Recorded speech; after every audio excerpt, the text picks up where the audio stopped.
அம்பேத்கரின் பிறந்த நாளை முன்னிட்டு விடுதலை சிறுத்தைகள் கட்சியின் ஈரோடு வடக்கு மாவட்டம் சார்பாக ஈரோடு, அந்தியூர், தவிட்டுப்பாளையம், கிருஷ்ணாபாளையம் ஆகிய பகுதிகளில் பல்வேறு நிகழ்ச்சிகள் நடைபெற்றது. இந்நிகழ்ச்சிகளின் சிறப்பு தொகுப்பை காண்போம்.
அனைவரும் கடந்த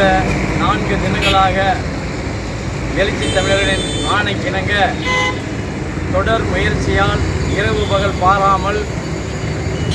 2-3 நாட்களாக தொடர்ந்து அம்பேத்கர்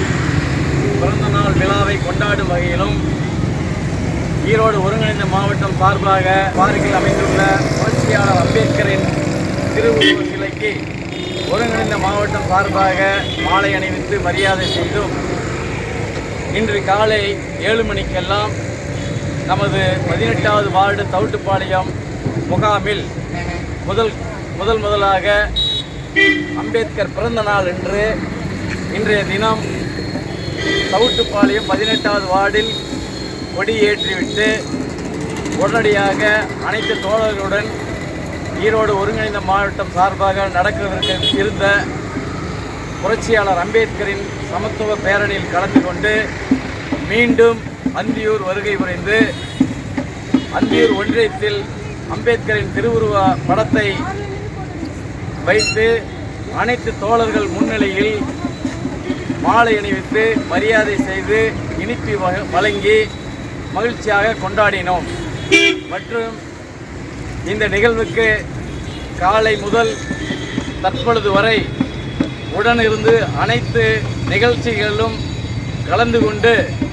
நமது கட்சிக்கும் நமது எழுச்சி தமிழருக்கும் நமது வடக்கு மாவட்டத்துக்கும் பெருமை சேர்த்து கொடுத்த அனைத்து நல் உள்ளங்களுக்கும் மாவட்ட நிர்வாகத்தின் சார்பாக நல்வாழ்த்துக்களை தெரிவித்துக் கொள்கிறேன். நன்றி, வணக்கம்.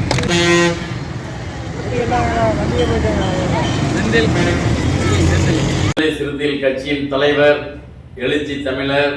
சிதம்பரம் நாடாளுமன்ற உறுப்பினர், எங்கள் கட்சியின் தலைவர் அவர்கள் ஒரு 4 நாட்களுக்கு முன்பு மேலிட பொறுப்பாளர்களை எல்லாம் ஒருங்கிணைத்து ஒவ்வொரு மாவட்டத்திலும் புரட்சியாளர் அம்பேத்கரின் பிறந்தநாள் விழா வெகு சிறப்பாக கொண்டாடப்பட வேண்டும் என ஆலோசனை செய்து எங்கள் பகுதியான ஈரோடு மாவட்டத்திற்கு மேலிட பொறுப்பாளர்களாக வளவன் வாசுதேவன் அவர்களையும் சேலம் வசந்த் அவர்களையும் எழுச்சி தமிழராக அறிவிக்கப்பட்டு அவர்கள் தலைமையில் மறுநாளே ஈரோடு மாநகர் மாவட்ட அலுவலகத்தில் ஆலோசனை கூட்டம் நடைபெற்றது. அந்த ஆலோசனை கூட்டத்தில் 4 மாவட்டமும் தனித்தனியே அவர்கள் சிறப்பை செய்ய வேண்டும் என்று கேட்டுக்கொண்டதற்கிணங்க எனது மாவட்டமான வடக்கு மாவட்டத்திலிருந்து 30 மண்பானையை நம் கட்சியின் வர்ணத்தை பூசி மகளிரிடம் கொடுத்து மற்றும் தீயணைப்பு நிலையத்திலிருந்து கட்சியின் மப்பலர் அணிந்து கொண்டு கொடி பிடித்துக் கொண்டு பானையை பிடித்துக் கொண்டு பன்னீர்செல்வம் பூங்காவில் அமைந்திருக்கக்கூடிய புரட்சியாளர் அம்பேத்கர் அவர்களின் திருவுருவ படத்திற்கு வந்து மாலை அணிவித்து மரியாதை செய்த பிறகு பொதுமக்களுக்கு இனிப்பு வழங்கி புரட்சியாளர் அம்பேத்கரின் பிறந்தநாள் விழாவை சமத்துவ பேரணியாகவும் பானை சின்னத்தின் அங்கீகார விழாவாகவும் நமது கட்சியின் வெற்றி விழாவாகவும் நேற்றைய தினம் அனைத்து மாவட்ட தோழர்களும் கலந்து கொண்டு ஈரோடு மாநகர் மாவட்டத்தையே சிறுத்தைகள் கட்டுப்பாட்டில் காலை முதல் மாலை வரை வைத்திருந்து மிகப்பெரிய வெற்றியை கொடுத்த எனது மாவட்டத்தில் என்னுடன் பயணித்த மாநில செயற்குழு உறுப்பினர் கிருஷ்ணன், அன்பு ரோஸ், ஸ்டெல்லா, ரகுபதி, முத்துசாமி, நிஷாந்த், இன்னும் 100கணக்கான தோழர்கள் மற்றும் டிஎன் பாளையம் ஒன்றியத்திலிருந்து ஒன்றிய செயலாளர் பிரகாஷ் தலைமையிலும் மாவட்ட துணை செயலாளர் பொன்னரசு அவர்கள் தலைமையிலும் 50க்கும் மேற்பட்ட சிறுத்தைகளும், அந்தியூர் பகுதியிலிருந்து 100க்கும் மேற்பட்ட சிறுத்தைகளும், அம்மாப்பேட்டை மற்றும் பவானி ஆப்பகுடல் பகுதியிலிருந்து 100க்கும் மேற்பட்ட சிறுத்தைகளும் 2 நாள் இடைவெளியில் நான் கொடுத்த அழைப்பை ஏற்று இரவு பகல் பார்க்காமல் அல்லும் பகலும் என்னுடன் உழைத்து நமது மாவட்ட நிர்வாகத்திற்கும் எழுச்சி தமிழருக்கும் வெற்றியை தேடித் தந்த அனைத்து துணைநிலை அமைப்பை சார்ந்த மாநில, மாவட்ட, ஒன்றிய, நகர, பேரூர் நிர்வாகிகளுக்கும் அனைத்து துணைநிலை அமைப்பை சார்ந்த அனைத்து நல் உள்ளங்களுக்கும் இந்த ஊடகத்தின் வாயிலாக நன்றியையும் வாழ்த்துக்களையும் தெரிவித்துக் கொள்கிறேன். நன்றி, வணக்கம். அந்தியூர் ஈஸ்வரன், ஈரோடு வடக்கு மாவட்ட செயலாளர்.